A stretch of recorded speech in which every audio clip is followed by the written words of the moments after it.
you want me to add another element in here? Let's see. Go live dashboard. Waiting for your stream to go live. All right. I got to add a camera. Video capture device. All right. There we go. We are live. All right. So I think I'm adding number. No, there you go. Wide 2, which is no longer wide. There we go. And we're going to miniaturize that down. Can I just put it over your face? Why don't you put it over my hand? I was going to put it over your hand. Calm down. All right. How big should I make it? Move it to the corner a little more. Right down there? Yeah, then make it a little bigger. Make it a little bigger. I probably should readjust that light back to be on your hand again. So wait, should I make it bigger so it's going to cover your face again? No. Make it smaller. Smaller. Okay. All right. Wait, is this? Let me turn it up. What are you trying to do? Oh. Okay. There, yeah, I think I'm gonna adjust this top light right up there. Oh, should I turn it? No, you stay sitting down so I can see if it brightens up your hand. So let me lock this in place. Okay. We're gonna leave that there. All right. Oh, this is gonna be hard. Okay, I think I'm probably gonna leave it there for now. That hurt my back. Okay, there we go. Oh, there we go. That's all I had to do. That's a little better, maybe. Hold on, let me get this one in. Left-hand side. All right, we have dawdled long enough. I mean, what's that? No, I know we're making a stream. Well, I mean, it's been recording this. You know, it's live right now, right? I know it's live. Okay. Let me bring up. So, I don't want that. Actually, I don't think I have anything else there. All right. We went live because I wanted to test it out with the boy. He's going to paint. I think on occasion I'm going to switch it over and just focus on him painting. Let me see how that works. I want the wide. There we go. Okay, yeah, so I need to increase the brightness a little bit and refocus that light when it's not going to destroy my back. Okay, we'll do that later. All right. So the point of us going live right now, let me go back to the main camera. So the reason we were going live tonight is we wanted to actually talk about war games. I wanted to have a discussion with Bishop about Marvel Crisis Protocol. So he's been asking me for, how long have you been asking me why I'm looking up other war games? Like how long have I been looking up other war games? Probably like 2 months. Okay, so about 2 months. I've been starting to look at other war games, and what's your feeling? I don't fully understand it because like I'm content with Marvel Crisis Protocol. All right, that's pretty simple. Okay, and why do you think I'm not content with Marvel Crisis Protocol? Because I get really competitive with it. Okay, that's pretty fair actually. Yeah, that's you know. So my issue is when we play games, he gets pretty intense. Sometimes he gets really salty, and yeah.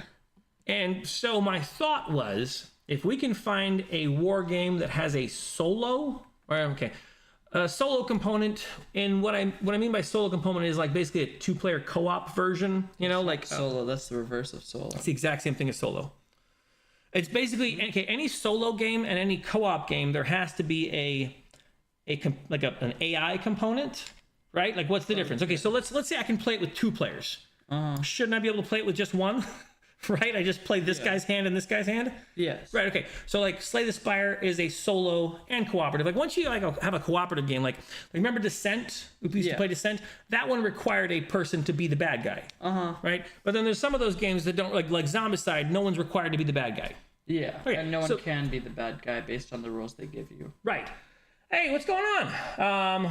What is a good war game to start? So yeah, that's what we're talking about. Because so the main war game that we've been interested in is Marvel Crisis Protocol.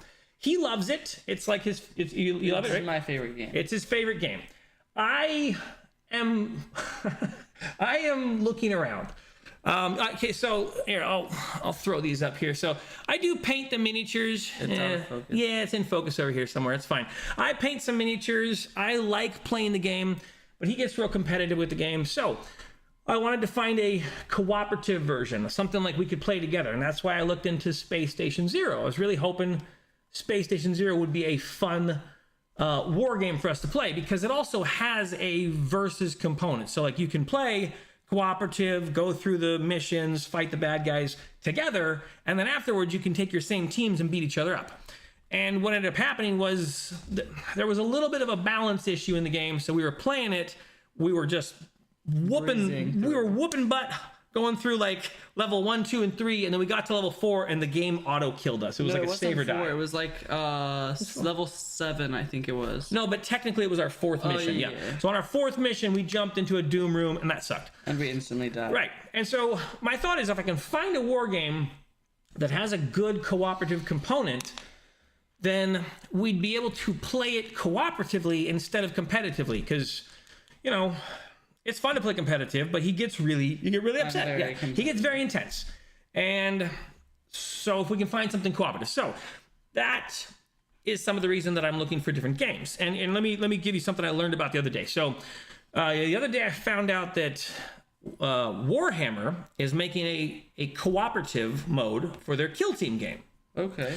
That, not necessarily am I interested in playing Warhammer's Kill Team. It's not quite that. But what I thought was, the really big companies are figuring out that they should make a co-op mode for their game. Like, they're realizing that people want to play cooperative or maybe even single player experiences, you know? Yeah. So if that means Games Workshop figured that out, maybe Marvel Crisis Protocol. And so what I thought was that would be terrible. And let me pull out my evidence that would be terrible.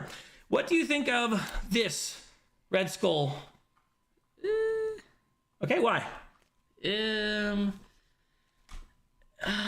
tank, like, it isn't overpowered, but it's like, at first, just when you first look into it, it just seems like impossible to take down, because it has like 666 defense, or maybe it was 555, but it was like, no, 666. Yeah, it has just a all crazy 6s, yeah. defense. Yeah. In your community to play 40k in a 2 versus 2. Wow, that's a 1,000 point seeds for 2 versus 2. That's a lot of units on the field. How long do those games usually take you? And okay, so yeah, how long do they usually take you? And are you able to finish that in a night, or do you guys have like turn timers? I guess I have a couple questions about that. So okay, what do you think about Thanos encounter? Broken. Okay, all right. What do you think about this Hulk encounter? Boring. He's too easy. All right. Oh, I got more. Hang on. We haven't played it yet, but we have the general premise of it. What do you think of the Ultron encounter? I kind of looked through his card. They have him as a 36 threat character, so I feel like it'd be interesting to try and play him in the actual game. Oh, right. Okay. With one player against him. Yeah. One. Oh, it doesn't seem like it would be very balanced though, because he's meant to get 3 activations. Okay. Yeah. Okay. It says what do you think of play 4 hour? 4 hours at your local game store. Okay. 3 to 4 hours. Okay, I'm assuming that means that most of your players are pretty fast at the game. Honestly, I think it depends. Oh, on the mission. Okay. Are you all pretty adept with your teams? Like, you know exactly what the teams you're playing? Like, because I suppose it takes longer if you're playing with like a fresh team and you're not really familiar with them. What do you think of Mojo Ball? It was super broken. Okay, so the complaint that I'm getting, like probably 60%, 70% of the time, is it's broken. Yes. Okay. What do you think that means when Marvel Crisis Protocol decides to do what Games Workshop does and make a single player or multiplayer cooperative version of their game?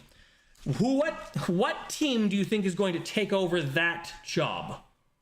The B team, like they take all over all of I don't think Marvel Crisis Protocol takes this very seriously. I don't think Marvel Crisis I don't think Atomic Mass Games takes their cooperative mode very seriously, because every single one of these campaigns that we played cooperatively, it's punishing. It's not fun. It's a punishing experience. When I played Mojo Ball, there was this exploit you could get depending on the cards, how they were stacked. But one time I drew one card that allowed me to attack someone after I kill them, and then I could attack them again, and if I killed them, I could keep killing them. A loop, like you. Okay, yeah. And I could just keep scoring points. It was broken. It was really dumb. What team do you play with in Warhammer? I know a little bit about Warhammer since I've dabbled in it, but whatever team you say, I'm probably going to ask you how they play. Anyways, yeah, so have you played Kill Team, like the smaller skirmish games, or have you played any skirmish games?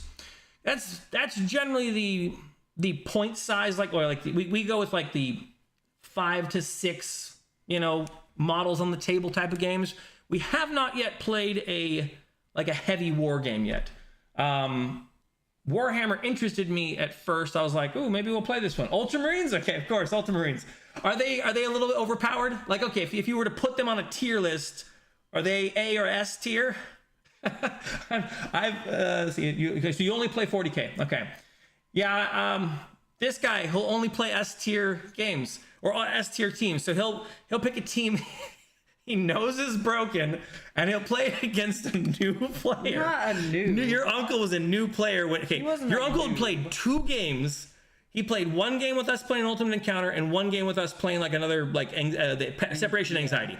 I think his very first game you played with him, you played with the Namor, jump across the, you played that murder roster.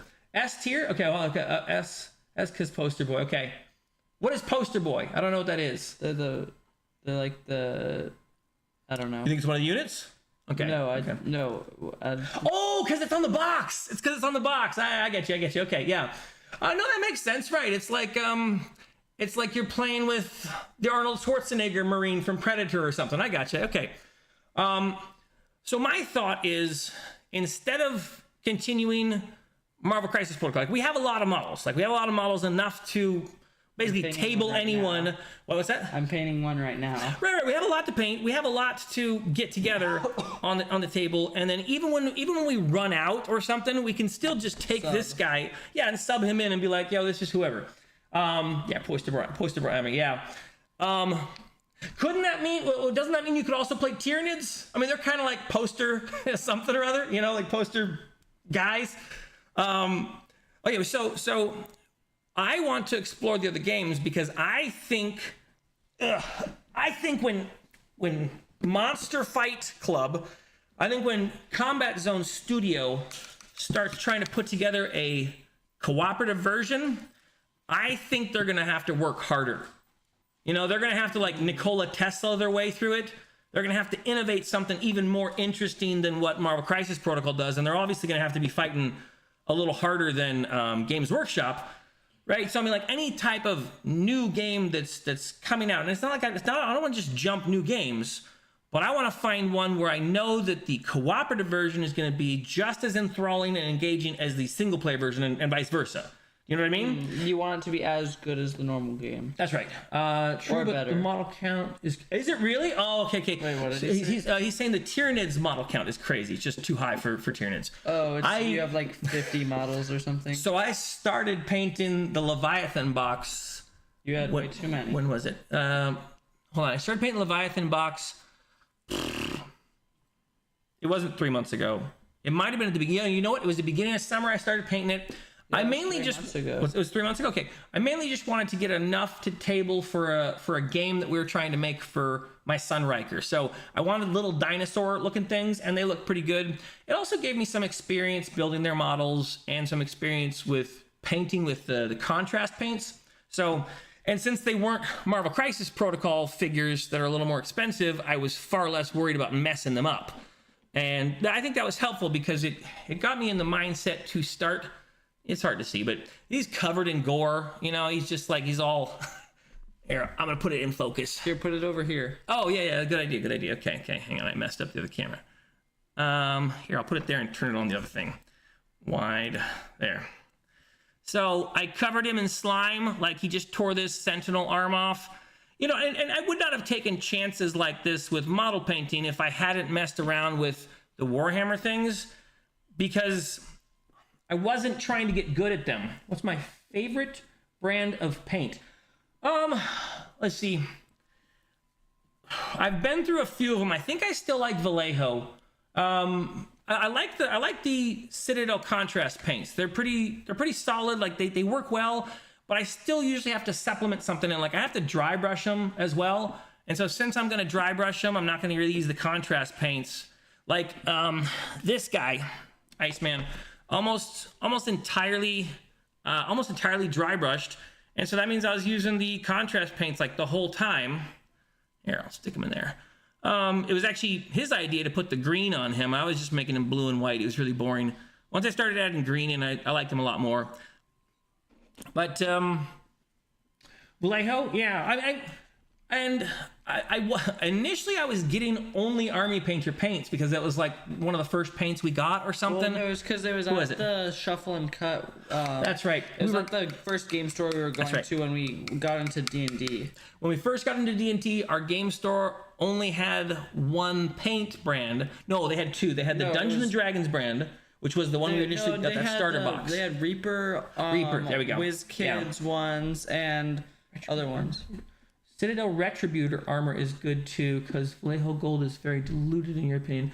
Citadel Oh, okay. So Retributor armor is a paint color. I wasn't sure if that was a model. Okay, and then I really like the Army Painter 2.0 metallics. Tabletop Minions guy Uncle Adam suggested them, and I may have already had them at that point. But either way, they're really good. They're solid like metal color. This guy over here is trying to do like what's it called? The fancy lighting where you do non-metallic lighting or something. Oh, non-metallic metal highlights. Okay. So this guy, he goes and watches Sorestro, and he paints really well, and so he's always trying to do non-metallic things. I'm just really difficult. Yeah, I'm just like I'm gonna use the metallic one, because if I can get a model done in 2 hours or an hour, like and I would like when I was painting the Leviathan box, that was also helpful because I was learning how to paint. Because you're right, when I was doing the stupid Tyranids, it was just, there's so many of them, and then there's little tiny ones, and then the other thing is you're painting the same model over and over again. It's not boring. It's not it's even interesting. Any TTRPG system that you recommend that are easy to learn? Okay, so. Yes, Shadowdark's been pretty easy. We've been having a good time with it. It depends on what you mean by easy. Do you want to teach it to kids, or do you want to teach it to people who've never played a tabletop role-playing game before? If you want to teach it to kids, I think my go-to now is going to be Mouse Ritter. If people are looking for a TTRPG game and they want something that's kind of easy to play with kids, the inventory system is good. You go with contrast paints every day, all day. I know it totally feels like cheating. Okay, so I have all these. These are from. You're bumping me. I'm so sorry. I'll be careful. I'm starting the combat zone because I'm hoping that it's going to have a better, a faster single player mode or two player mode, versus mode, whatever. And so I have all these cyberpunk guys that got to paint now, and I'm looking forward to just throwing contrast paints all over them and just because it feels like cheating. You have a ton of Army Painter paints. You tried their speed paints. You're right. One and done speed paints. I agree. I think if I want to do terrain, I'm definitely going to start dry brushing. And if I'm dry brushing, I'm using one of the Vallejos, or maybe if it's a big piece of terrain, like some of the garbage acrylic stuff from Michael's. But even sometimes with like this guy, he has such a large amount of nothing, he's Iceman, so it's just a surface area. So I tried the Citadel contrast paints on it, and they just kept pooling, and I need to get better at it. But you have a ton of speed painter pictures. Okay. I also like the speed painter dropper bottles. I think that's helpful. You were asking me about the TTRPGs that are easy. If it's for adults or not kids, I'd say Knave. I thought about running Knave before I went with Shadowdark, and I'm not 100% sure I know exactly why I went with Shadowdark. It might have been because it was new. It might have been because a lot of people were giving positive reviews. I do like the system, and I think it's very easy. But if I were to start again a new system, and let's say I wanted to get a game in with kids or maybe adults or something like that, I think Knave is really simple, and I like the inventory system. Just blue dry brushing. Yeah, I kind of prefer dry brushing because I don't have this kid's vision. So when I have to get in there and do some character's eye, it's I'd rather just dry brush it, Anyways, I like Knave. The thing I really liked about Knave, reading through the maneuvers section, was basically it was this area where if you get a critical hit, you get to do an and then thing, like knock the character down. Like, it made combat very interesting, and I thought that was a cool addition to make like critical effects more impactful on the game. You know, I think there was 6 or 7, maybe 8 different maneuvers that you could do, and then it also had a system for reactions. No, wait. No, now I'm thinking of Nimble. Nimble was the one that had a reaction table. Although I would probably play Knave and steal the reaction table, because that was interesting. I play Knave and steal Nimble's action system or reaction system, because it was really cool. It was an interesting way to add holding a reaction during the players. You could defend, you could take a hit for someone else. There was a bunch of different things you could do that were all like, most of them seemed really cooperatively focused, and that was in the Nimble original system.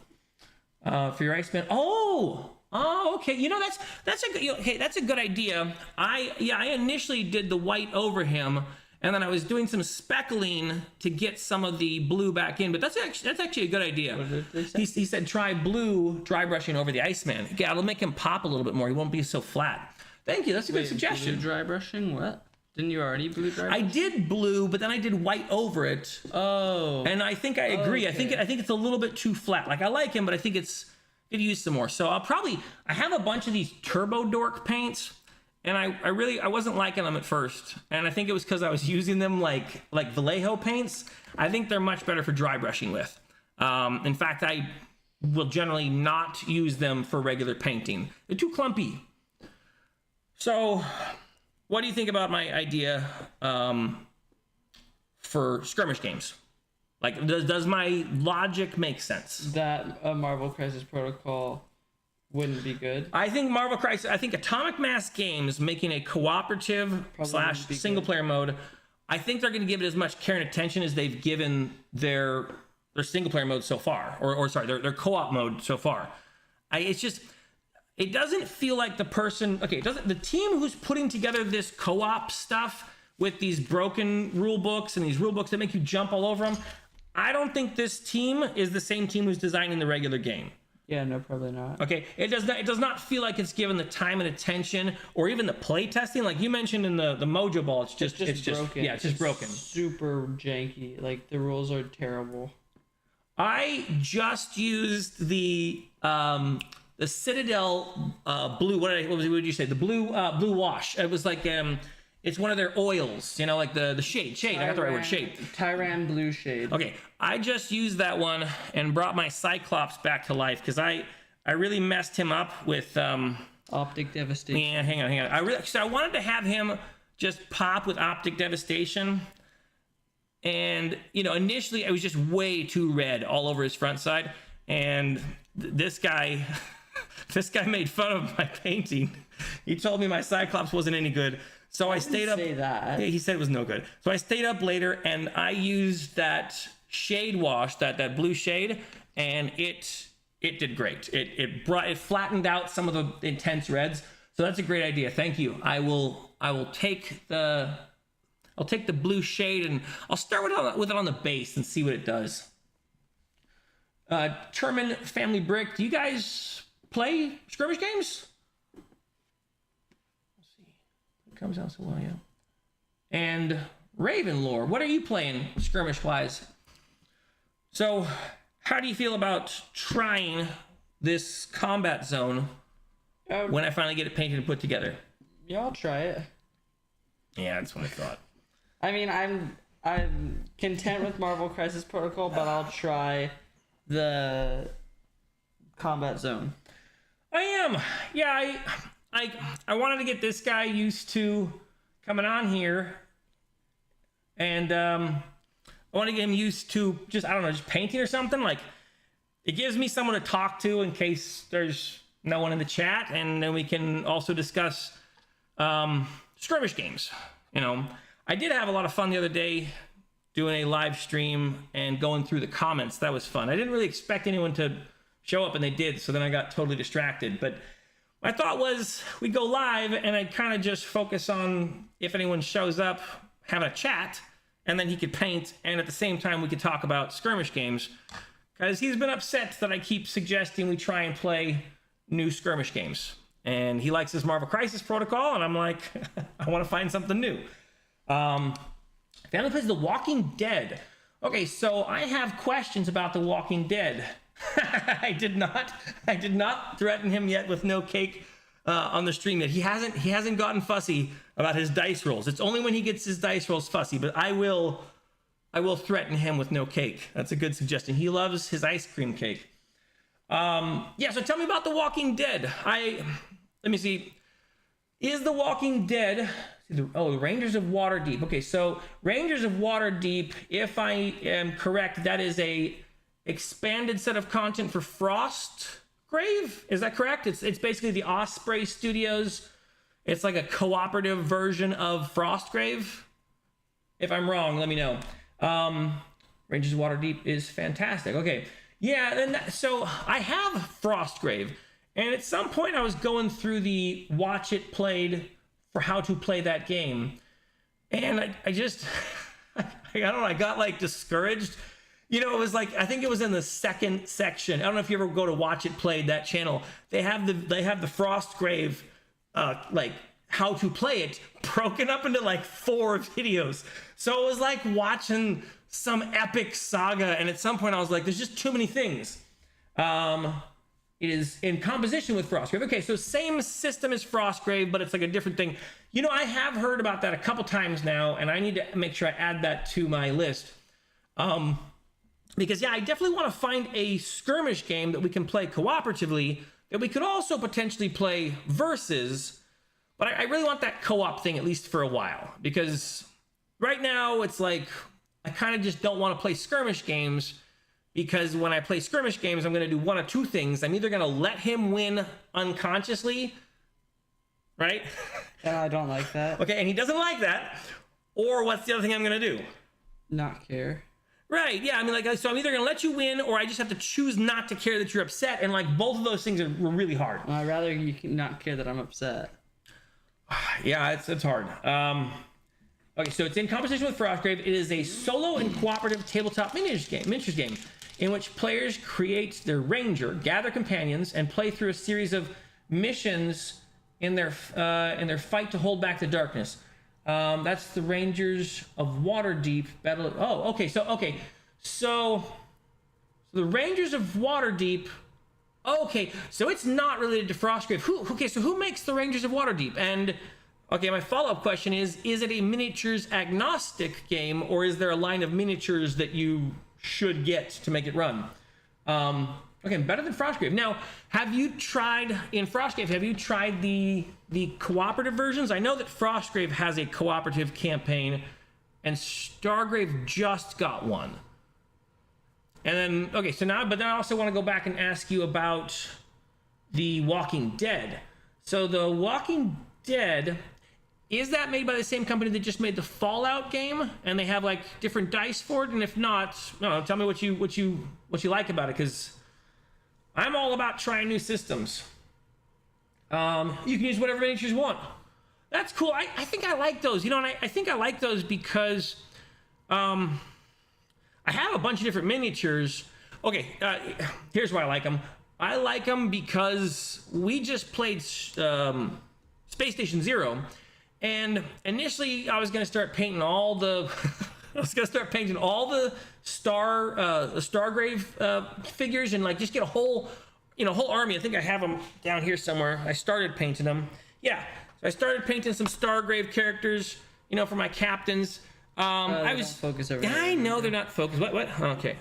I know they're not focused. I was basically just trying to make different Stargrave characters. I wanted to make them bright and colorful, and my goal was to I was gonna make a whole team. And then at some point he just nagged me into it, and he was like, "Let's just play. Stop prepping for the game." And I was like, "Okay, fine." And we started playing. We were just playing with Marvel Crisis Protocol characters, and then and then we had that bad experience where our whole team got wiped out with saber dice. Walking Dead is made by Free League. Okay, so made by the interesting. Okay, my next question is it a skirmish game or a tabletop RPG? Because if I understand correctly, Free League Games is the company that makes, Aliens, Tales from the Loop, Call of Cthulhu? No, not Call of Cthulhu. Aliens, Tales from the Loop, Traveler? No. They make a few different tabletop miniatures, like they make a few different tabletop role-playing games. So I guess I now have questions about Rangers of Waterdeep. Is it a skirmish game? All right, let's see. And they make the second edition of the One Ring. Okay, so they make the second, and the One Ring is the Lord of the Rings game. Okay, they license pretty wide currently. Interesting. Okay, The Walking Dead. You can play as survivors and walkers, create unexpected alliances, and get back to camp alive, blasting zombies. Okay, that sounds awesome too. So again, like, are these? All right, and when I say are these skirmish games, let me see if I can preface what I mean. I don't just mean, is it a game where you move miniatures around with measurements, but I mean, is there a like choose your own adventure aspect of it? Like, all right, in Space Station Zero, there's sometimes where you finish a mission and you can go, we want to go to room 2, 3, or 7. Really. It was mostly a dice roll. Okay, sometimes it was a dice roll, and sometimes it was just go to room 2, 3, or 7, okay?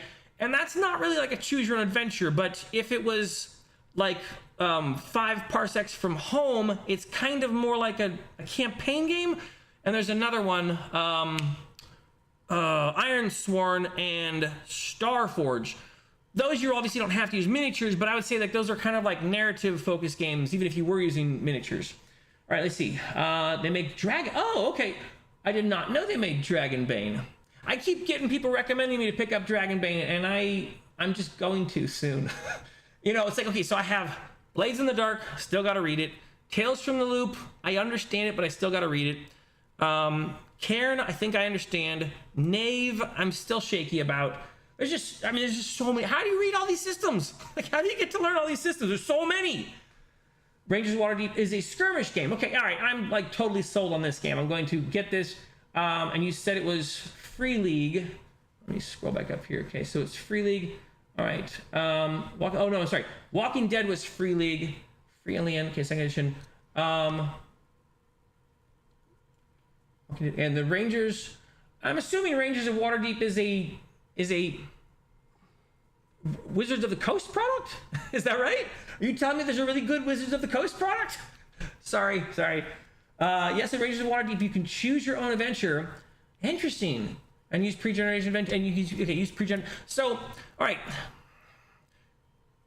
It sounds like it's a skirmish game that you can play cooperatively. We're talking about the Rangers of Waterdeep. It sounds like it's a skirmish game you can play cooperatively with another person and make choices in the story, and that affects the outcome of stories. That sounds fantastic. No, I'm saying it wrong. Ranger, okay. I'll pause for a second. Okay, but let me go back here. I am also, Roll for Tarako. I understand that Dragonbane is a roll under system. I guess put it on comparison for me to another simple system. Like, what else is it like? Because people keep telling me it's like the beer and pretzels of TTRPG games, and that's an interesting way to consider a TTRPG game, because I have a few friends that like beer and pretzels and maybe don't like their games to be too complicated. Oh, okay, no, it's not Wizards of the Coast. Okay, so I guess that's a wording thing. I thought Waterdeep, or Waters Deep, maybe that's the difference. There's no S. I thought Waterdeep, hold on, okay, I thought Waterdeep was a Dungeon and Dragon official thing, like a Wizards of the Coast TM. I don't know how some people keep up with so many games. In a sense, reading game systems is a hobby. So, okay, reading game systems seems to be a hobby itself, because like I still have some pages in Shadowdark I need to familiarize myself with. So I have a system I'm playing and I'm trying to learn, but there's also like a few other systems. Like I'm also trying to learn Fate Accelerated. I'm also trying to learn Blades in the Dark. I put on the back burner. Maze Rats I put on the back burner. Knave, still, I just printed out Cairn, because I'm pretty sure I have it. Mouse Ritter, I'm pretty sure I have, and I understand. You see, I keep up with a lot because I had a shop for a few years. In terms of comparable roll-under systems, WFRP, hold on, don't tell me, not Walking Dead. WFRP 4th edition is a roll-under system that's fairly large. Don't tell me yet. I'm gonna try and guess what WFRP stands for. You can type it. I can't remember what WFRP stands for. Water Deep Dragon. Okay, so Ranger Shadow Deep is a Modifius entertainment. I have heard of Modifius. I have looked at some of their game systems, but I can't remember which ones. So I probably should get my iPad. I have a... Here, where's my phone? Sorry. You just asked me. I could have just asked you. I injured myself in a Nerf gun war like a week ago. I fell down the slide in the playset. Oh my goodness. Okay, Warhammer. Oh, Warhammer Fantasy. Okay, so I'm gonna move this light out of the way. WFRP. Oh, Warp. Okay, so okay. All right, let me go back a little bit. Let's see. Okay, so you kept a shop. You kept. Oh, so, okay, I get it. So you had a game store for a while, and since you had a game store, you had to keep up to date on. Okay. I've thought about that. Like, if I wanted to get a job in retail, 100% I'd go work at a game store. Like, just I'd try and be that old man there that knew all the games but didn't play any of them. You see, I had a game store. Okay, so I have questions about your game store. Let me finish reading. Okay, in terms of the comparability of the roller system. Okay, so the Warhammer role-playing system. Oh, that's fairly large. Okay, what do you mean by fairly large? Like, it's like a lot of people play it? Okay. Then Waterdeep Dragon Heist. I played Waterdeep Dragon Heist. I was not a fan. I was not a fan of that game system at all. Like, and I was kind of trying. Again, it's like a 300-page book or something. So I was reading as we were playing and trying to keep up ahead of the story because I could tell it was like a. But right away, I was like, wait, they just meet in a bar and adventure like lands on their lap. And whether they participate in the fight with the troll or not, this dude still goes, hey, you all look like hardy adventurers. Would you go rescue my nephew? It was the dumbest thing. Anyways, okay. I was not a fan of that. Warhammer, yeah. So, I've heard good things about the Warhammer Fantasy roleplay. And one of the things I just read, I think, today was that system is really good for having like a unique level up system. You can tell me if I'm wrong on that, but the idea I got was that it was kind of like Final Fantasy Tactics where you level up, and if you pick different levels, you can eventually unlock like, what's that? Not races, like different classes. Like you can go from thief to ninja to assassin or something. Let me know if I'm wrong on that one, but I read something and someone was saying that the level up system was very interesting, or maybe I watched a video. It's very true. Roll under, let's see. Warhammer Fantasy Roleplay. It's very true. It's roll under. Okay, I'm more like you that I'm new to the hobby. Okay, still learning about different games. Okay, haven't had a chance to play Dragonbane, but you did buy it. Okay, and I think okay, so did you get the full book or did you get the starter box? And the reason I ask is because I was interested in picking up the starter box because I think it was like, might have been 40 bucks or so, probably 50. I could be wrong, but it was like, it came with more stuff, like it came with a campaign. And part of me is thinking like, well, if I get the book and then I like it, then, or if I get the starter box and I like it, now I still have to buy the book. There we go. That's the thought I had. So I just haven't bought it yet because I didn't know whether to get the starter box or the book. And I'm like, I still have like 5 other systems I'm learning. I'm not like in a rush or starved for new systems. Modifius makes Fallout, Dune, Elder Scrolls. Okay. All right. So the Fallout one, Dune, I know is an RPG. I've seen that at our game store. Elder Scrolls, I don't know if I actually knew that was a tabletop role-playing game, but I did know that they had a skirmish game. Is the Elder Scrolls game you're talking about a skirmish game? And then Fallout, I've seen the Fallout game at the game store as well. It's like one of the newer releases, and it looks like a skirmish campaign, something or other. Yeah, I could be wrong.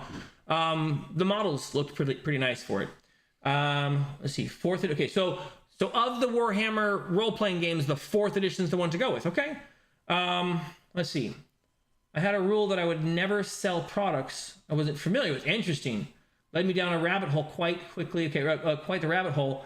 Well-established, large IP, large player base. Okay, so the well-established, large IP, large player base. So for that statement, are you talking about you are? You're talking about the Warhammer Fantasy Roleplay. So, okay, so would you say, obviously nothing's as large as D&D. Would you say it's as large as Pathfinder?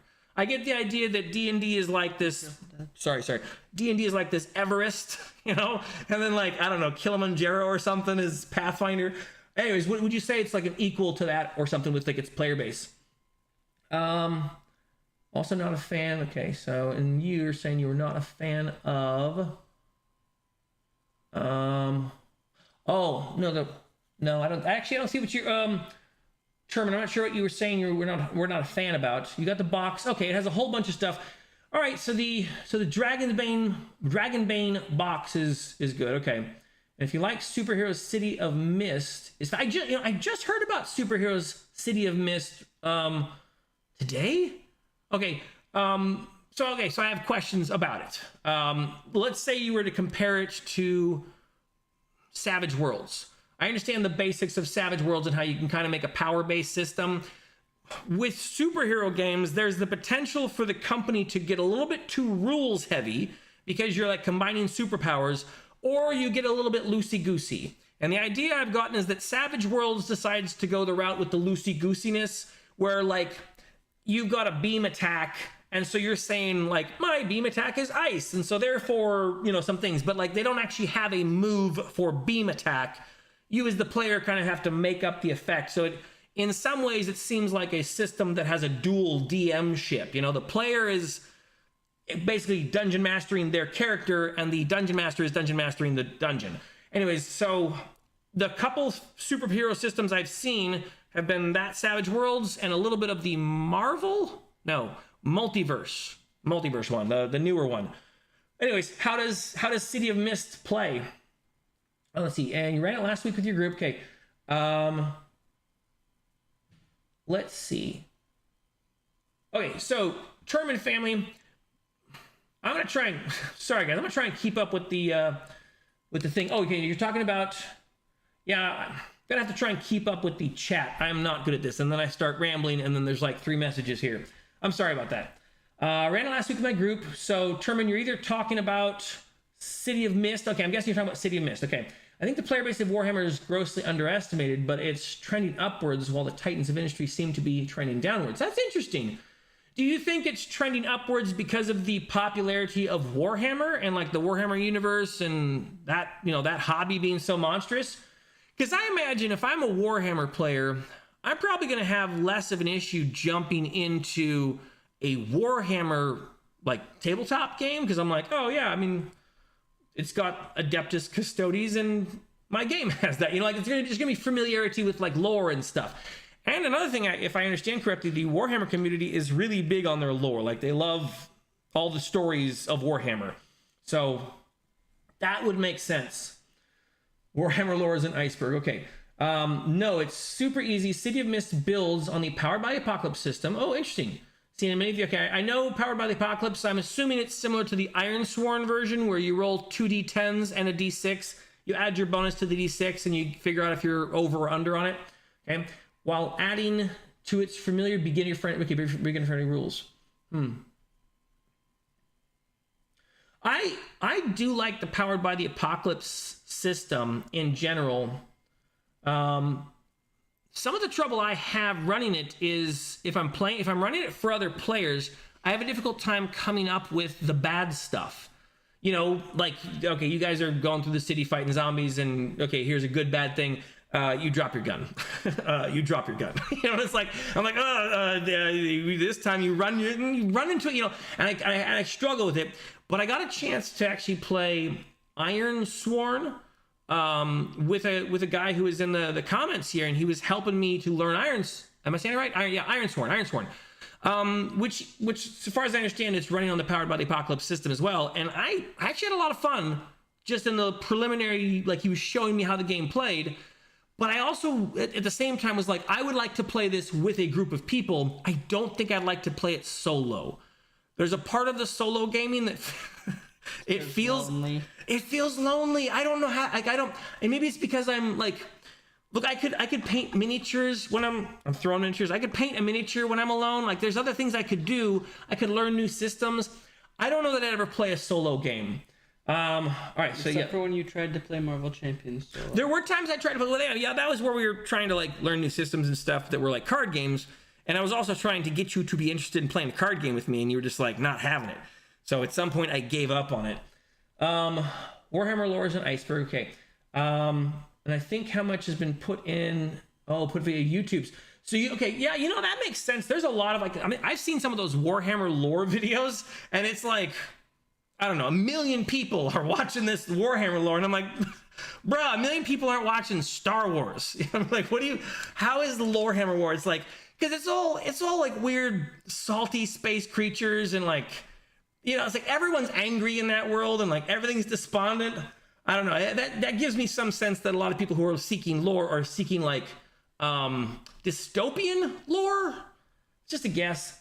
All right, and okay, so WFRP, okay, is old guard, like cyberpunk, GURPS, been around forever. Okay, so I don't know anything about GURPS, and I still actually don't know what the acronym means. I've seen it so many times in comments, people recommending it. It's definitely on my list. I brought my phone out to show the list, but this is hard enough to keep up with.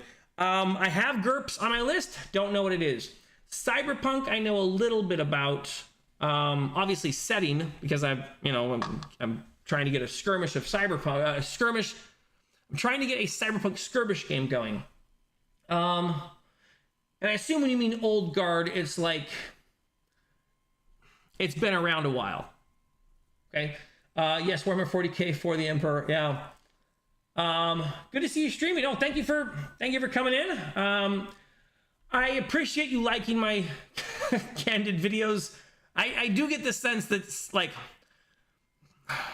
sometimes when I'm asking a question that I've already made up my mind a little bit about, even though I'm willing entirely to engage with the comments and like try and learn something, I think I do come off a little bit snarky or sardonic. That's probably it. Like, if I'm asking a question, and I think some of it's not my fault. Maybe people are asking rhetorical questions. I don't know. But at the same time, yeah, I probably should come off a little more inquisitive and maybe give less of my opinions. Anyways, thank you for coming to hang out with us. We're painting Marvel Crisis Protocol characters. Initially, we were talking about different skirmish games, and the conversation went to TTRPGs. He knew it. He said He said if we go on the stream and we talk about skirmish games, it's gonna. Is that what you said? Like close enough? No, it's not what you said. I said the channel is mostly TTRPGs. Okay, I think I took from that he meant that this would happen, that we'd be talking about TTRPGs. That was not what I was expecting. No, we're expecting. Okay, all right. No. Okay, do you like TTRPGs? Like, are you having fun with Shadow Dark? I am. It's just I like Marvel Crisis Protocol, not more, but more for a different reason. It's sort of... I'm reading the chat while you talk. Go ahead. It's sort of like a double thing. Like, I like certain parts of Shadow Dark more. I like the creativity, and it's been really fun. Okay. But then I do like the Marvel Crisis Protocol mostly because I like the teams a lot. I like how the mechanics play into each other. Can I take a guess at what you like in it? Yeah. I think you like a system where your opponent has a fair number of things and you have a fair number of things, like a chess game. Yeah. And then you get to beat each other up while playing with dice. I'm guessing. And so when you're playing a TTRPG, there's a part of you that goes, maybe this isn't fair. Like maybe we're fighting a dragon. Yeah. Let me catch up here. Okay. So, so you think, hang on, go back here. There we go. Kumita Bear, Cyberpunk rocks. Okay. Exactly. I think people, I have some thoughts on Cyberpunk. I'll get to that in a moment. Okay. I think people like the grimdark aesthetic, makes the moral decisions a little more black and white. For self-insert roleplay, interesting. Less nuance and so and so. Man, I could talk about that too. So I noticed that when we started playing 5th edition Dungeons and Dragons, I was like, they got rid of like good and evil. Like it's all just kind of chaotic or neutral or something. Like they're leaning away from the it's a bad thing, like a moral thing. So that's interesting. Yeah, I guess right, because if you're playing in the zombie apocalypse, you're allowed to shoot the guy behind you and let the zombies take him, right? Like there's kind of like, well, it's for the greater good, that's probably one of my, I wouldn't say it's one of my favorite scenes in The Walking Dead, but it's probably one of the more grisly moments where I'm just like, whoa, okay. All right, let me see. GURPS, generic universal role-playing system. I think I might be able to remember that. GURPS is a system to build systems. Interesting. Okay, so GURPS is a system to build systems. It's probably not what you're looking for. Okay, When I used to play video games, there was a game called Tekken, and Tekken was, in my mind, the best fighting game that was ever made, and probably no one in the world can convince me otherwise, so don't even try. But at the time about Tekken 2 had come out, there was another game that came out called, Fighter Maker. And Fighter Maker was a game that was a fighting game, but it was a dumb fighting game, and you had to go in and like tell all the players what their moves are, so you basically had to go in and like program your own game. And so you're playing like Fighter Maker, and you're like, and like at some point you finish a 40 animation thing, and now you gotta program the NPC's response to the 40, and I was just like, I'm done, I can't, so is that what you mean? Like, it's kind of like you build how the stuff works, so it's like a system where it gives you different variable outcomes and tables for how dice would work, and then you design a game around it? Yeah, so that might not be what I'm looking for. Snarky? No, not at all. I appreciate that. Sometimes I get comments that I'm like, okay, sometimes I read a comment and my thought is this person a fanboy? I don't know if fanboy is okay to say anymore. I feel like that word might be on a list somewhere. But when I worked at game stores and someone came in and they wanted to talk positively about their Nintendo 64 controller, that person was a fanboy, and you just kind of went, look, there's no conversing with this person because they think a controller that the T1000 could use would be a good controller, and like, you can't meet, what kind of insanity is that? It's a three-handed controller. That's silly. So I appreciate that I'm not coming off as snarky. Thank you. Apple, generic. Apple changed the spelling. Oh, okay, so it's not general. Okay, generic universal role-playing system. Got it. And when you say Apple, do you mean like not Steve Jobs, Tim Cook, that Apple? Or there's a company that has an Apple and they make RPGs. Okay, so yeah, you got TTRPG stink on you.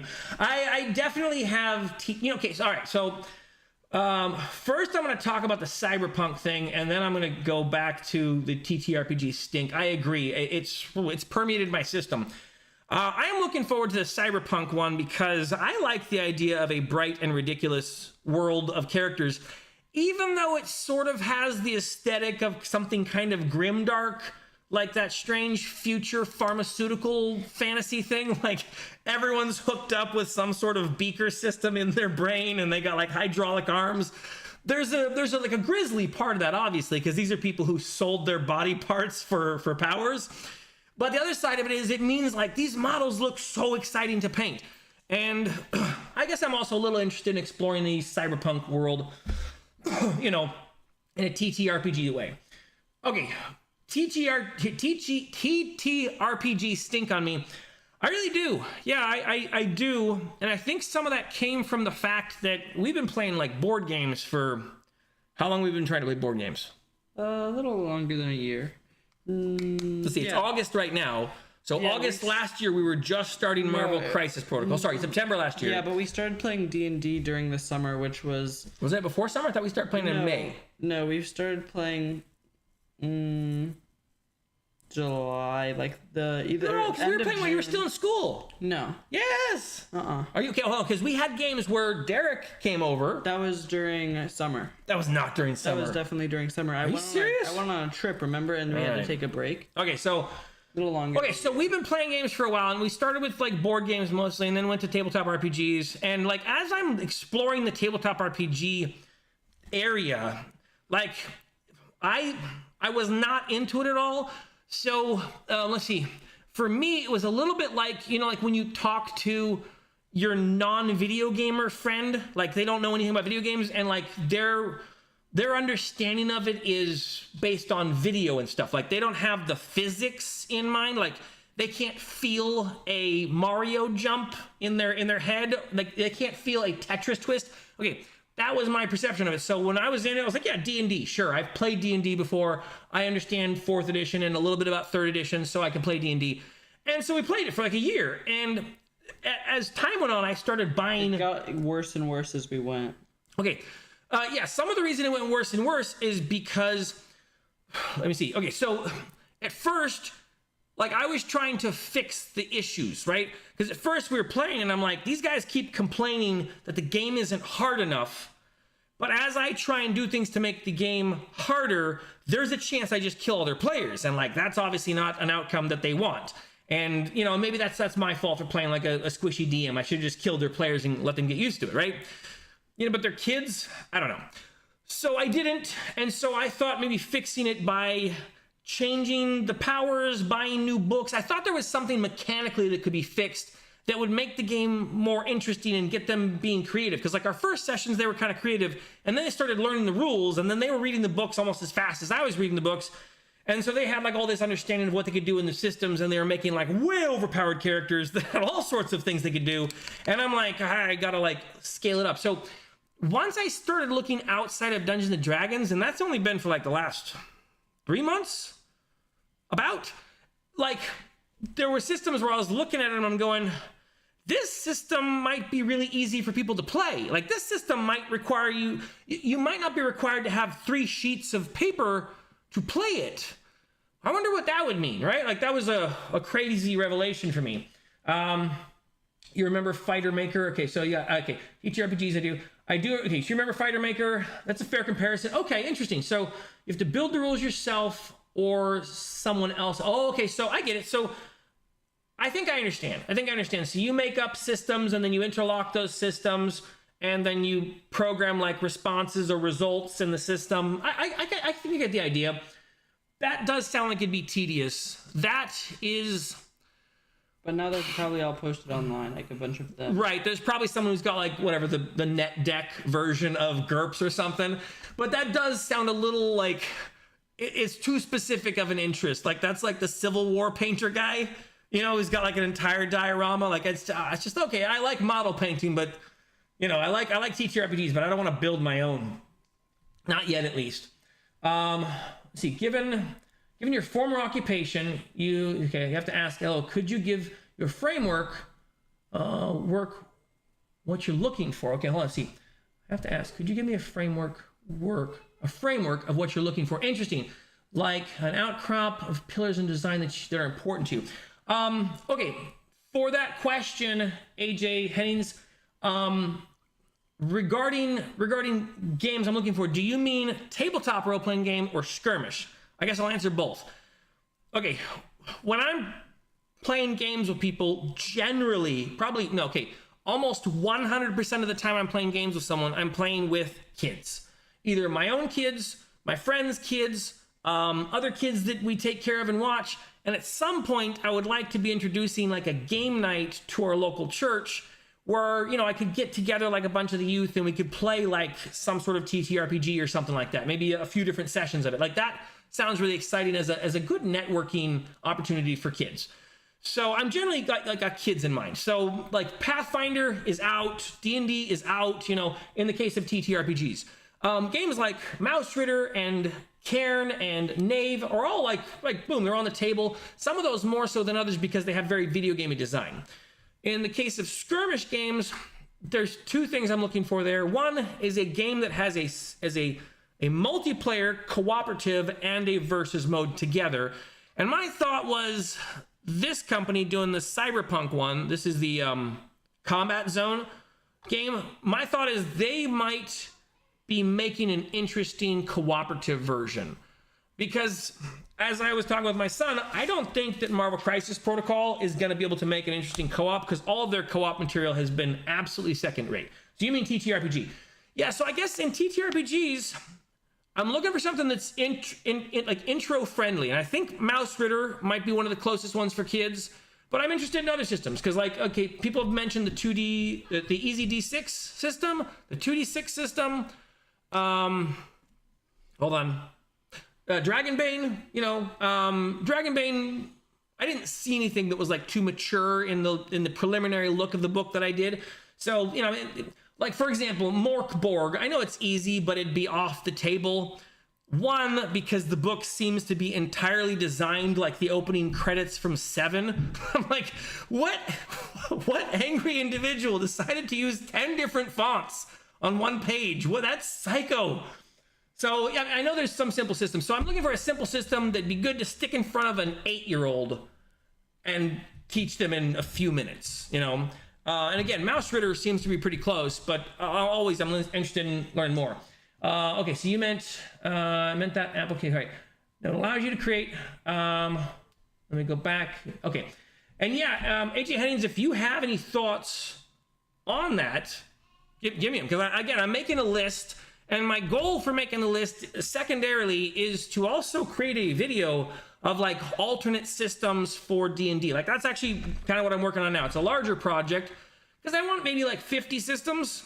But the thing I want to try and do is make the video in such a way that a parent could watch it and at some point it'd go, hey, if your kid plays this video game, this is a TTRPG that might satisfy some of their mechanical interests in gaming. Like it's got a little bit of building and a little bit of scavenging and a little bit of fighting monsters. Like it might work for a Minecraft kid. Like, you know, so I'm looking for an expansive list that I can kind of tie in. I might even do a live stream at some point and just bring up my notes and have people just add to it. That would be so helpful. Yeah, like I would love to do that. Because right now I basically have like 50 games and I'm going like, okay, what is GURPS, you know, or whatever. What is Ironsworn? And, you know, or trying them out myself to get a feel for it. I have a question for the comments. Okay, he's got a question. Go ahead. What color should I paint Scarlet Witch's hair other than red? Ooh.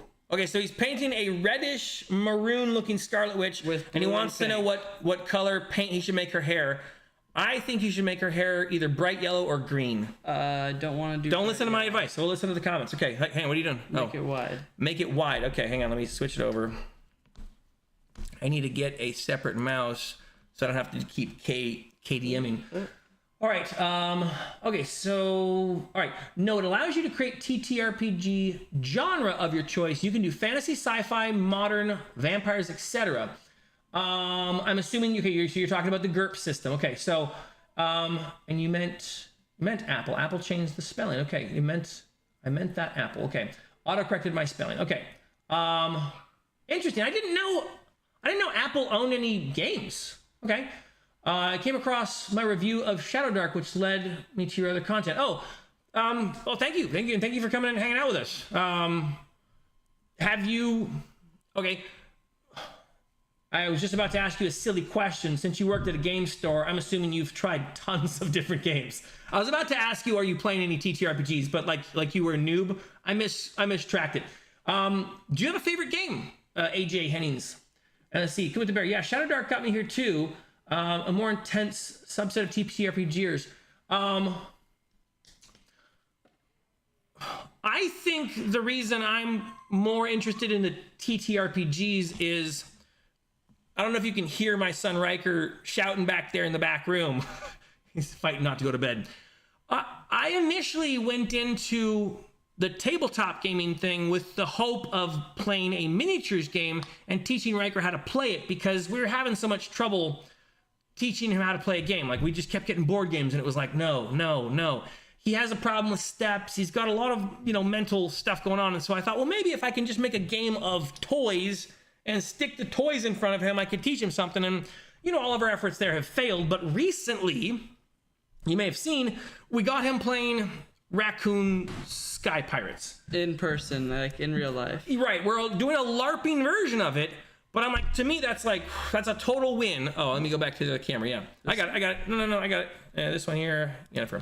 Yeah, to me, that's a total win. What about that other one? Oh, it's still there. Yeah, it's still there. Yeah. So being able to get him to at least play something new that's difficult for him. He's banging on the dog door over there. It's distracting me. That's a total win.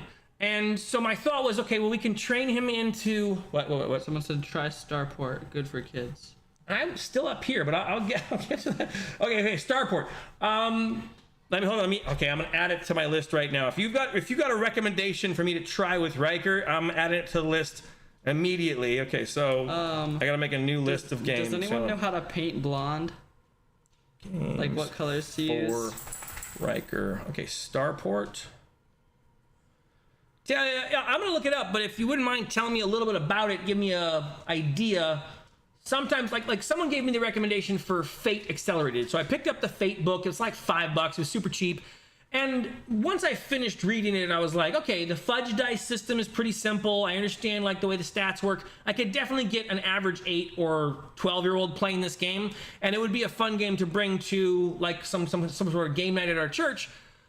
But I don't think Riker's gonna get it, you know. And some of that is like he rolls the dice and he just doesn't even he doesn't pay attention at all.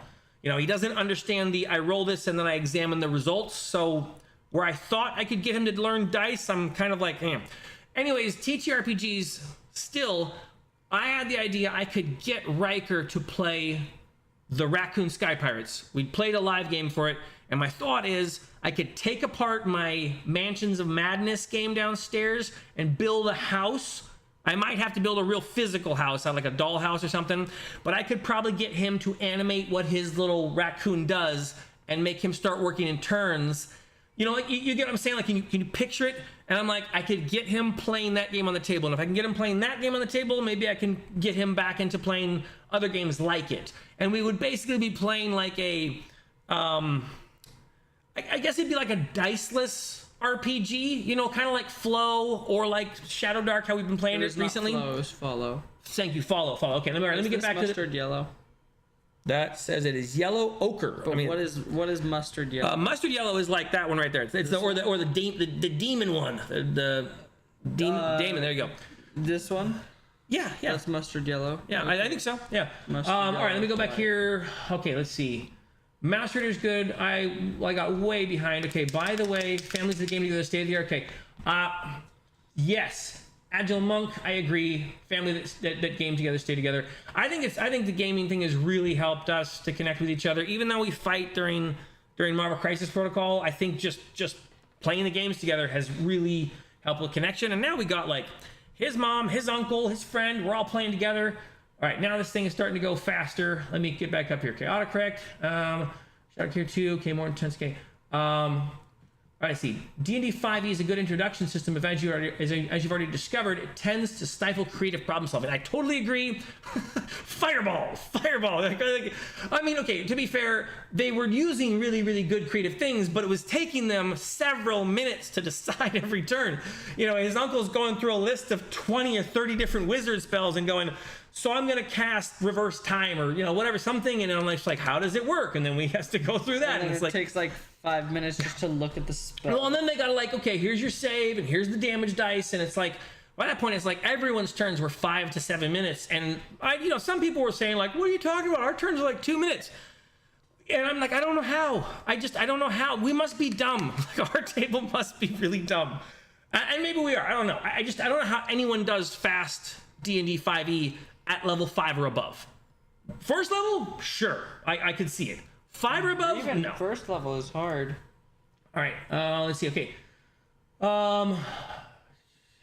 great problem. Okay, TTRPG. Okay, Mouse Raider is good. Tiny Dungeon, I've heard about. It's on my list.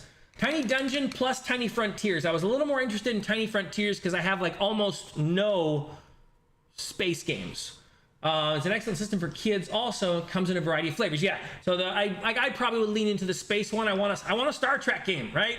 I'm a total Star Trek fan. I have no Star Trek games. Let's see. Okay. Look into the Middle Earth strategy. Tolkien was a big Christian creator. It's made by GW and the models are great quality and has a narrative play for friendly gaming. Okay, that's interesting. I didn't know that the Tolkien game was a cooperative. I didn't know it was a campaign game. It's at my game store. I have largely ignored it and kind of, tossed it aside as the Game of Thrones. I was like, whatever, it's Game of Thrones, Lord of Rings, Games Workshop. I'll take a look at it. Thank you. My Shadow Dark book lives in an old Bible zip-up leather case, but I don't think that makes it to church. Oh, it makes it church appropriate. I get what you mean. I didn't really find much stuff in the Shadow Dark book that bothered me. Like, really, I didn't. Direct, like, you can sort of crop anything out. No, I mean, whatever. It's like monsters and stuff, and like, it's just...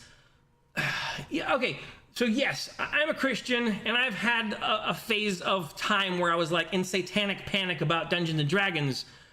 But after spending a long time playing it with our family and kind of connecting together, and like, we're getting together, we're making popcorn, and like, we're having these family gatherings, I had a really hard time justifying being mad at it. I don't mean to make the discussion about like religion and stuff, but it was just, I couldn't fit, like, okay, when I go look at the Morkborg book, and it's like a bunch of upside down crosses and pentagrams, there's a part of me that goes like, can I, as a Christian, play that game? And another part of me that goes, yes, of course, right? And then at the same time, I'm like, it's mostly the font. When I go to try and read that book, it's not even that I'm compulsive. I just don't understand this design choice. It is so many different fonts. I'll leave it. I'll leave it there. All right, okay, let's see. It's definitely not themed for kids. I have to heavily reskin to be taken to church. Okay. Oh, Forbidden Psalm, right? Which is the Morkborg. Super basic cooperative support for mini wargame. Interesting. Now, would you say it's easier than Song of Blades and Heroes? Because I've had Song of Blades and Heroes kind of at the top of my list for a chess type skirmish game. Do you think that the Forbidden Psalm, because like I don't mind getting the book, reading it, and just throwing the book away after I learn the system, or whatever, getting the PDF or something, that'd be fine. Let's see, you can lift the rules and make it more friendly. Yeah, sure. Blonde goes good with red though. Okay, and they said try purple. I was close. I said green. All right, young dude, paint an undercoat black, jet black. Then get a good dry brush. Okay, so you're getting some training here. So first paint jet black undercoat, then get a good dry brush and take it to blood red. Okay, that way it still matches your clothing. Okay. Let's see, he's saying ask away. Oh yeah, okay. Yeah, you're saying ask away. I really need to catch up on these comments. I'm so sorry. You're saying ask away about something I wanted to pick your brain with different games, and I already forgot my question a while ago. We've jumped topics. If you're saying ask away to me. Oh, was he saying ask away to you? I think so. Oh, okay. All right, okay. I'm gonna try and catch back up now. Okay, try Starport. Okay, so first RPG for kids. Okay, Starport works extremely well with the players as young as 5. Okay, mix mustard, yellow, and white. Undercoat. Okay, so mix mustard, yellow, and white. Undercoat yellow, and wet blend light together. Okay, so you know how to wet blend? Yeah, you blend it while it's wet. Okay, all right. And wet blend lighter until you like the color. Just make sure to thin a lot when you do that. Starport is perfect for your church with no references to any shootings, hitting, slashing, fighting enemies. Starport allows you to launch unforgettable epic adventures without needing a sword. Interesting. Okay, cool. All right, yeah, it's on my list. I'm gonna look that one up. Thank you for explaining that. All right, and it says more like Dijon mustard. Okay, so he wants you to get like a browner mustard. I used that one. You did you? I changed to yellow ochre. Okay. There's nothing scary about D&D but the name. Let's see, it was your dad. But also I'm trying to backseat paint. He's watching you. He's right here. I'll go into your wide screen there. Zoom it in a little more. Zoom it in a little more? Yeah. But okay, the more I zoom in, the darker it gets until I actually it gets darker. Yeah, well, because it lowers the it closes the iris up. It's a little brighter. Way more into TTRPGs over war games. Okay. I couldn't say if Forbidden Psalms is easier or not, but 4 stats. Okay, 4 stats, roll over 12. Interesting. 4 stats, roll over 12. Pretty much anything very simple. So, is the Forbidden Psalm basically the 2d6 game where you roll 2d6 and you add a bonus to the number, and if you have a 6 or under, you failed, and you have a 7, 8, or 9, you succeed but something. And if you have a 10, 11, 12, you succeed. And then if you have a 13, 14, 15, or whatever, you have a succeed and then. Is that the Forbidden Psalm system? Okay, I finally caught up with the chat, and I've absolutely forgot what I was saying. How's your painting going? Pretty good. Okay. You did not cover the hair in black and go up and scale the way that was... he then realized I was asking about blonde, so he changed over. I got you. Okay, you were following it better than I was. Okay, so that's powered by the Apocalypse. Okay, so there's 2 systems that are similar, if I understand correctly. One of them is that one with the 2d6, and you roll the 2d6, and he says, try to get a little more centered so you're on focus. Your wet palette is crystal clear. Okay, so like here? A little more. Oh, here. No, hang on. You don't have to move. Okay. Hang on. I'll move this over. Okay, let's see. First, I'm going to bring this back up again. You got to move your lamp out of the way a little bit. I moved it so then it would have more light. Okay, there we go. That's a good amount of light. Okay. All right. Now it's in the corner.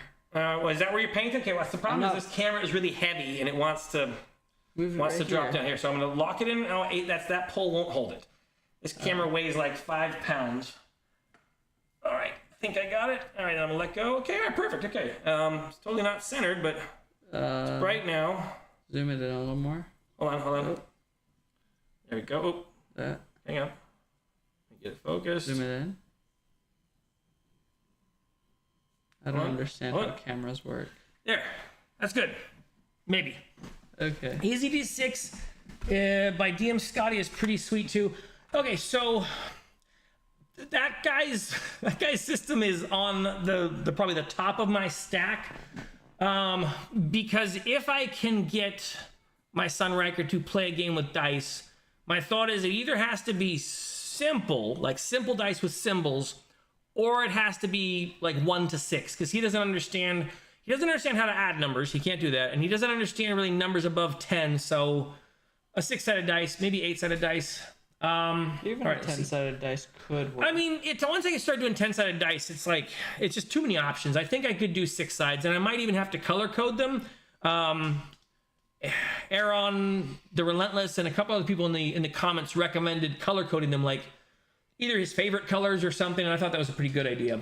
Try to get a little more center and focus. Okay, we got that. I recommend Hero Quest, a real classic, simple rules. Remember that ad? I remember that one so much. It wasn't an ad, but it was. No, right. Okay, so there's a dude. I'll have to post it down. You keep bumping into. Sorry. There's a guy on YouTube who makes a Hero Quest. He was like 8 years old, but it was so funny. Oh my goodness, it's so funny. It's not an ad, but it's basically like I'm just dying laughing. Think of it. He's basically going through all the things that are awesome about Hero Quest.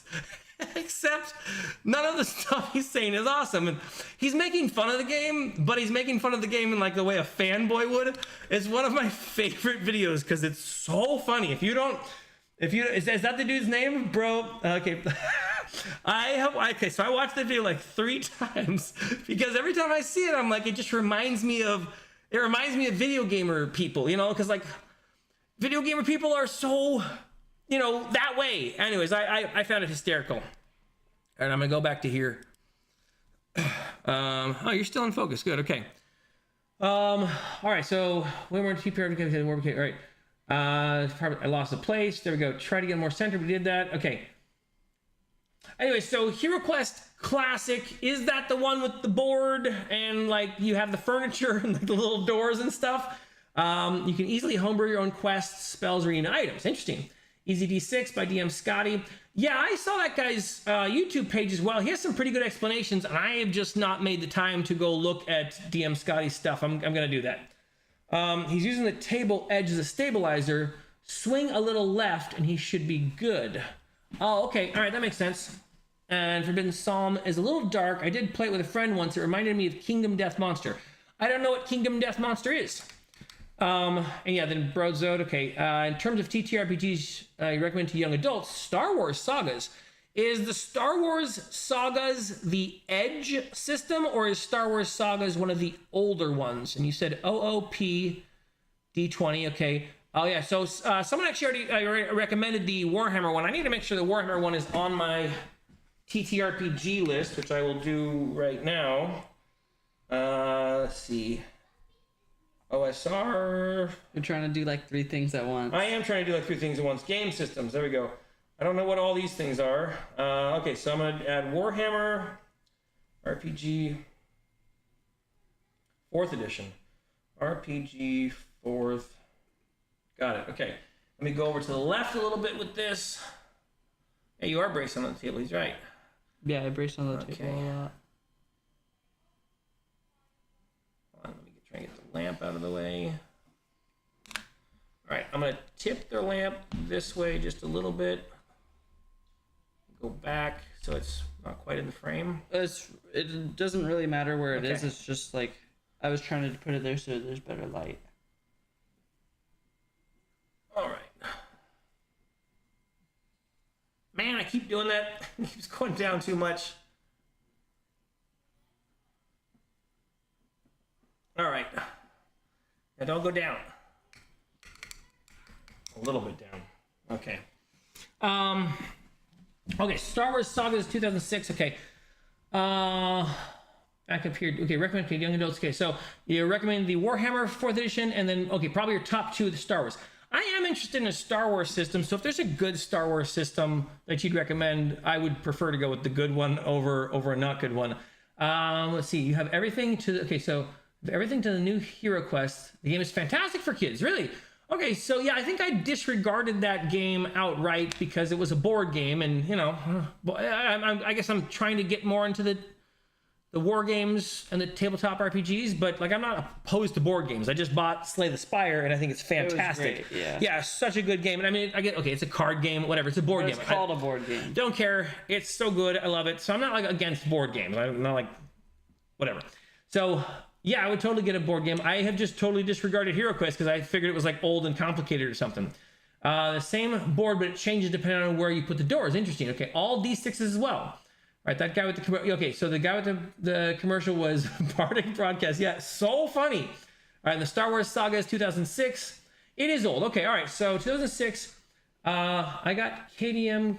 I got KDM game on tonight. Wouldn't recommend it for church going. KDM. Hold on. Killed. Oh, it was up there at top. That was Kingdom Death Monster. Okay. Wouldn't recommend it for church going children. Those adults. Okay. Adult in every sense of the word. Interesting. Okay, so I've seen that come up a couple times in the comments where people are talking about mature systems, and the thing I thought was that maybe the setting leans into maturity with its subject matter, like maybe like Call of Cthulhu or something, or I don't know, an anime game, maybe. Okay. But since I couldn't really conceptualize how you would mechanize mature content, I thought it would make more sense essentially for it being a DM related thing. Like maybe you could get that system and play it and just go, we're just not going to play the adults only version. But as people have mentioned it more, I'm thinking, is the mature content built into the system? Like, for example, are you building a character and that character's class is something mature? You know what I'm saying? All right, okay, mature in every sense of the word. And you got a KDM game on tonight. Is KDM a single-player game, like a solo-player game, or were you at a game group, Kumit the Bear? Were you playing with people? You would probably run the One Ring pretty easily with some young people. Interesting. So I looked at the One Ring book a little while ago, back when we were playing D&D. At the time I started getting bored of D&D, I started looking at other systems, and I thought, hey, maybe Lord of the Rings. One of the things I thought about Lord of the Rings was that it might be a system where the magic isn't so broken. If it's kind of designed like the Lord of the Rings movie or books, it'd be like magic was rare, and that's kind of what I was looking for. Although Shadowdark has, like, the setting of Shadowdark has satisfied that to some degree because the magic is not epic. Let's see, it's definitely better than the current print one in your opinion. Okay, so probably there's the One Ring. Oh, okay, so is the One Ring the newest version of the Lord of the Rings one, or is the new one the new one? Okay, which one is the One Ring version? With regards to Star Wars, okay, in regards to the Star Wars saga versus current, okay. Oh, I see, okay, definitely, okay, so I understand. Okay, so does that mean the Edge Star Wars books is like the D&D of Star Wars or something? Because I go to the game store and I see it, and it's like, it's got 30 books or something. Like there's one book of the aliens thing down here. There's one book of, hold on, what is that? It's like a zombie one. Wastelands? No, I can't think of it. Whatever. There's a book of some zombie one. There's a bunch of single books, and then there's like the Walking Dead one. It's not Walking Dead. It's some sort of weird world or broken world one, and it's down at the bottom, and I'm gonna think of it in a minute, but I can't. Okay.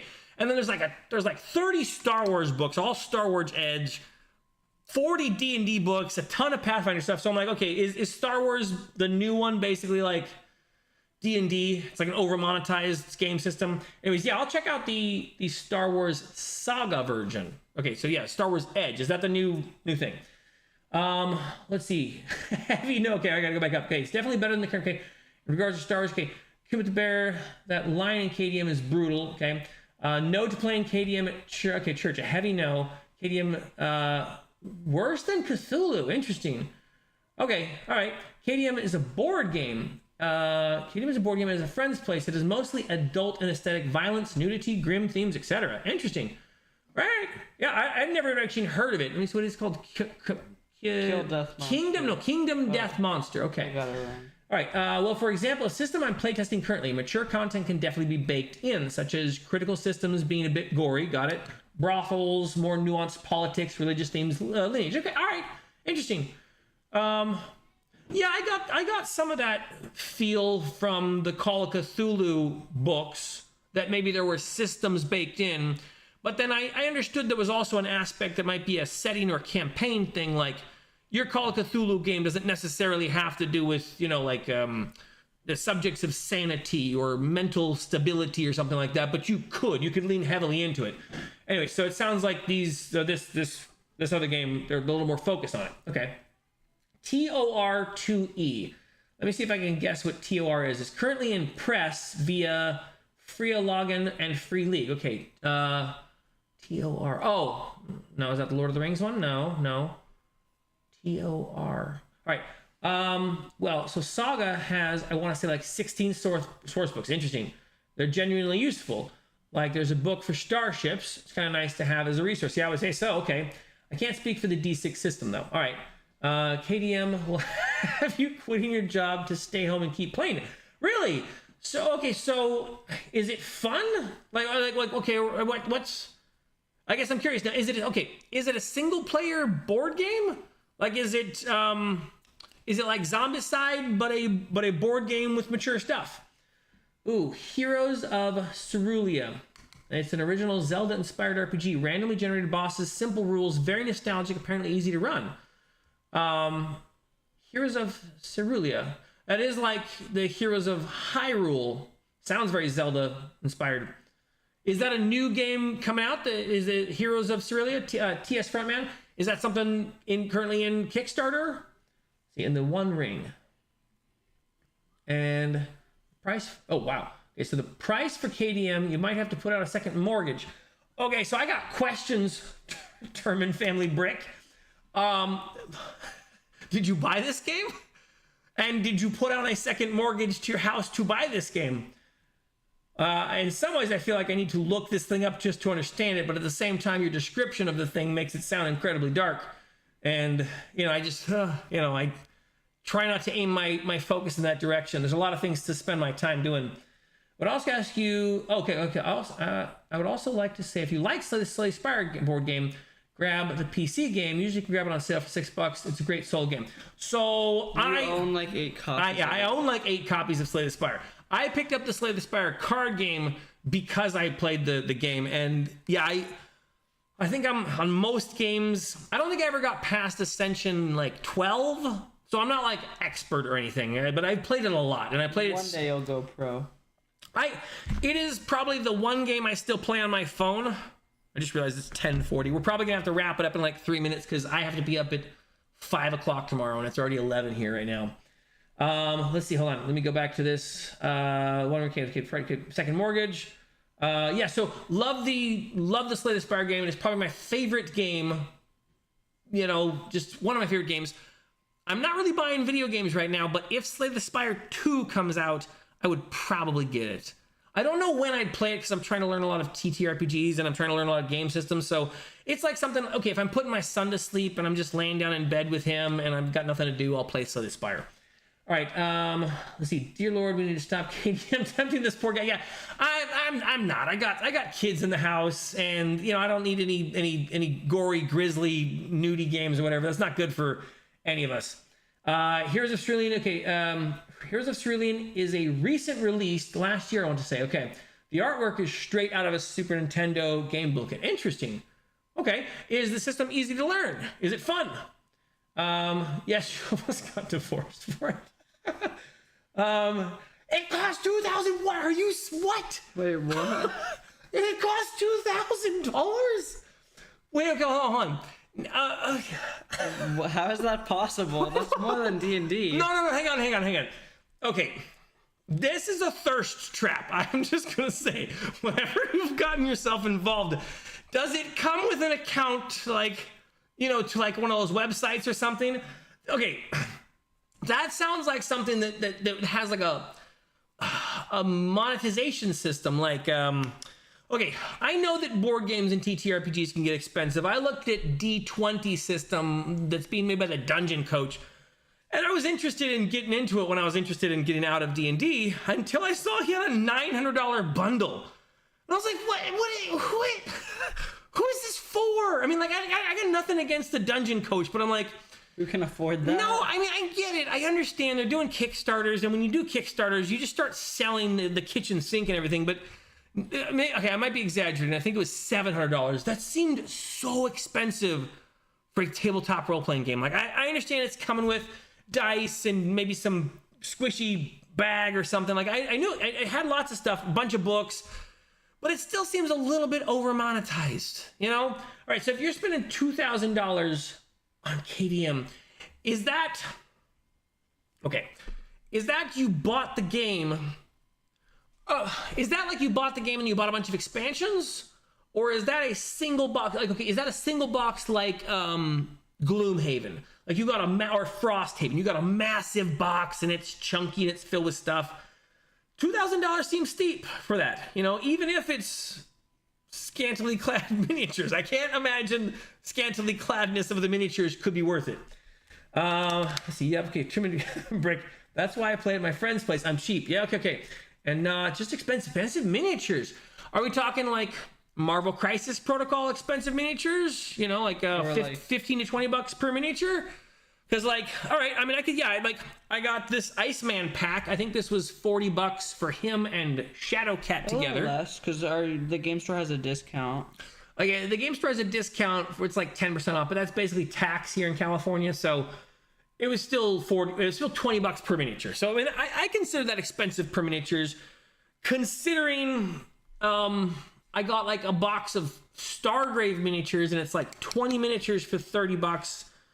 Which, let me do the quick math on that, is like $1.50 per miniature. Yeah, they're a lot smaller, but still, big thirsty box with thirsty expansions. No addiction on KDM problem. Or I used to have, no addiction on KDM problem, or I used to have this problem. I get it. Yeah, so how expensive miniatures are we talking?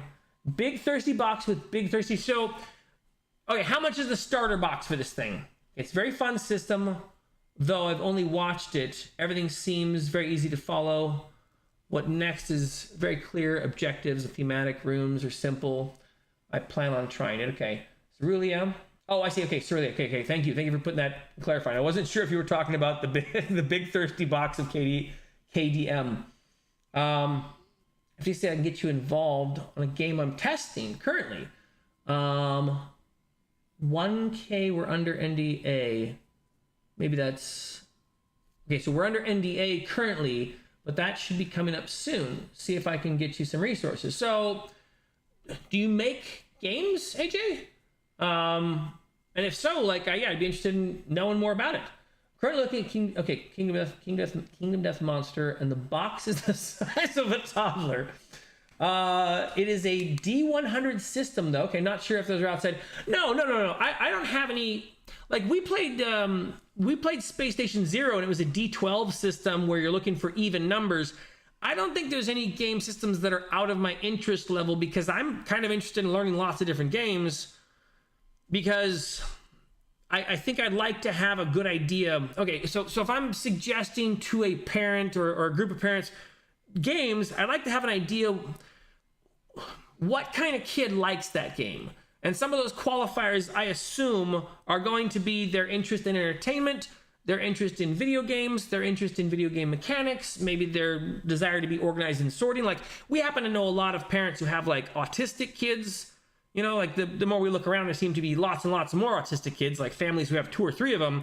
And if that's a thing that's just going to be happening now, then it would probably be good to figure out what kind of games these kids like. Because they like video games, and they like, kind of clicky, sorty things. And, they like lining stuff up. And not to put all the autistic people into a box. Obviously, it's a spectrum, and there's different kids with different interests. I do kids ministry at our church, and I notice the way that some of the kids interact. And so, you know, like there's some ways you can kind of figure out, hey, this kid would like this game and maybe not this one. So that's my interest in learning all the games. D100 system, yeah, I'll learn it, totally. Sorry, long ramble for a short explanation. I locked KDM this game away, and I think I'll bury it and lose the map. Okay, KDM may be on eBay, $600 for a starter box. Yeah, I mean, okay, to be fair, I bought Marvel Champions, the deck building game, and I got the starter box, $50. Initially, I was like, you know, I'm probably just gonna play this game by myself because, you know, no one wants to play card games with me. Sad. Okay. No one wants to play card. He doesn't even listen. I'm not gonna play card games. Yes. Except for Slay the Spire. He likes Slay the Spire. So I started expanding the game, thinking that maybe if I expanded it, he'd be more interested. And I finally found a few decks that he would play. You also got it before, while I was on a trip. He was on a trip, and he was gone for like 2 or 3 weeks. And I was like, I don't know, I was lonely or something. I know that sounds so sad. And so I was like, I want to get myself a game. I want to get something to play while he's gone. And so I picked up Marvel Champions because the Arkham Horror game we were playing together, and it seemed more fun as a co-op experience. And the Lord of the Rings game, there was something off about the initial releases of the re-release. The game was broken. Like, it was a little bit too hard. And I'm not like dumb when it comes to deck building games, but like there was something like, because they released the main expansion, then the Angmar one, and then like the Lord of the Rings Saga expansion. And the problem was it scaled up too quickly, and it didn't have enough like card building mechanics to deal with how difficult the game got. And I also didn't really like the threat system, but that's a different thing. So I have spent some money on Marvel Champions because at some point I was like, I like this game. It's simple. It's fun to table. It's pretty quick to get set up. So I'm going to start buying into this thing. And I thought that by buying in more, I might eventually get him interested. And that just never happened. And so it was either me playing by myself, me playing with my wife, and she was kind of into it. And then we had a few games together. I did enjoy it for a little bit, and then I got out of it. Okay. So he did enjoy some of it. He never was deck building. Like, Slay the Spire is obviously a game where the game is building the deck, so that he likes. So, but anyways, the point was I have spent some money on that game, like the $50 starter box, and I got it twice because a bunch of the cards are exclusive. I'm stupid. And then I think I have every single hero and every single expansion except for the Bishop and Magic one because I was like, they just don't care anymore. And Colossus. I have Colossus and Shadowcat. Yeah. Oh, okay. So I have a lot of it, and it's probably $600. Okay. I mean, I'm going to say it is for sure. So I can't judge you for, you know, whatever games you're buying. As much as I'm like, you might be in a thirst trap. I don't know. If it's a semi-mature game with that purchasing system, there is a part of me that goes, is this like a Dead or Alive fighting game thing? Because, like, you know, you got fighting games, and then you have like Dead or Alive, which is like, hey, you could spend $50,000 buying bathing suits for these things. And there's a point where you go like, they know what they're doing. Like, they know what they're doing. All right, I missed a few things. Let's see. I helped test. You're retired. Okay. I skipped one though. Okay, the $600 starter box on eBay. Okay. You helped test and you're retired. Interesting. That's cool. How did you get into that? And my reason for asking is kind of like, I want to do that. Like, that sounds really fun. Like, as someone building a game, like, okay, like my friend in Thailand is building a game right now, or he's been building a game for like the last few years. It's an Alien versus Predator versus Marine. Yeah. Yeah, there we go. Alien versus Predator versus Marine. Your brother is getting tired. Okay, so like we really do have like 3 more minutes now. I'll have to try and catch it all. Okay, so he's been building this game for a long time, and we were interested in trying to play test it with him. And long story short, it's a very complicated game, and we have to learn it. But the process seems like it'd be very fun to go in and go, this sucks, this is cool, this needs to be harder, whatever else. That seems cool. I'd like that.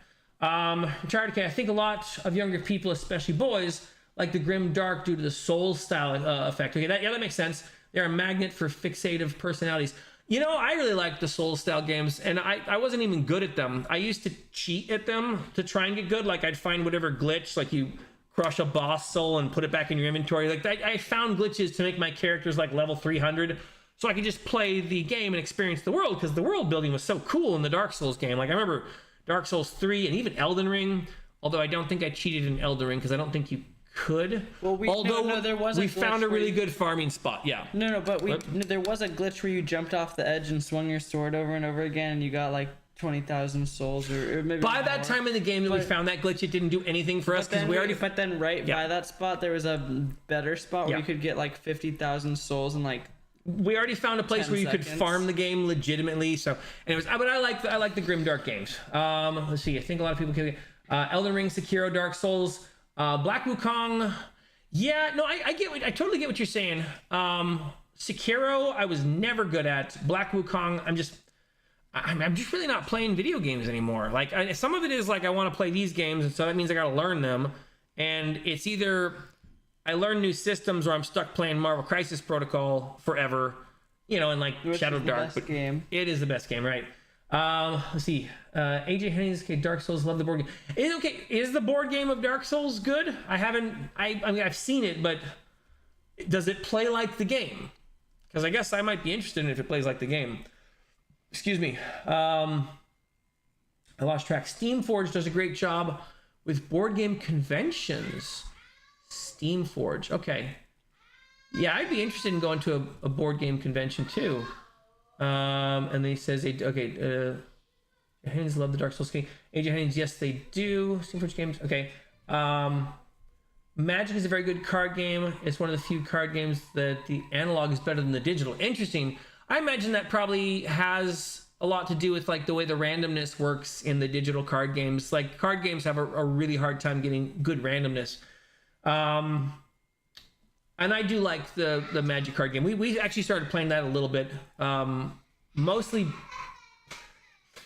he's having a rough time going to bed. I'm gonna finish reading these comments here, and then we're gonna close it up for the night. He's got to get to bed. I got to get to bed.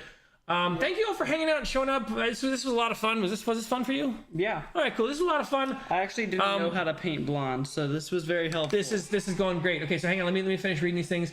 Yes, they do. Okay, Magic is a very good card game. All right.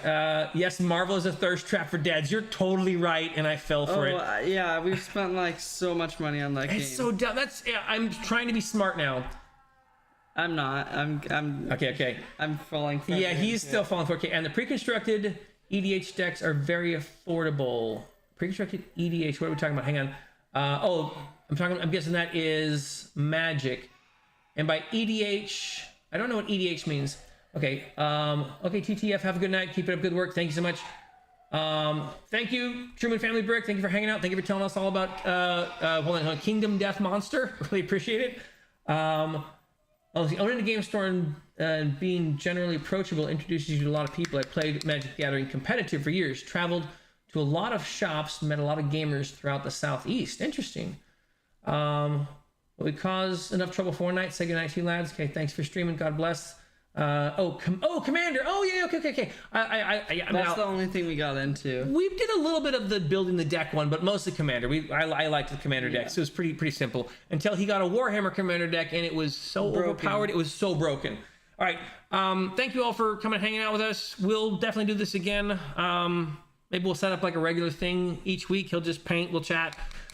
This was fun. Yeah, thank you so much. We can do it like next Friday or next Thursday or. We'll find a regular day, and I'll put a schedule up on the YouTube thing.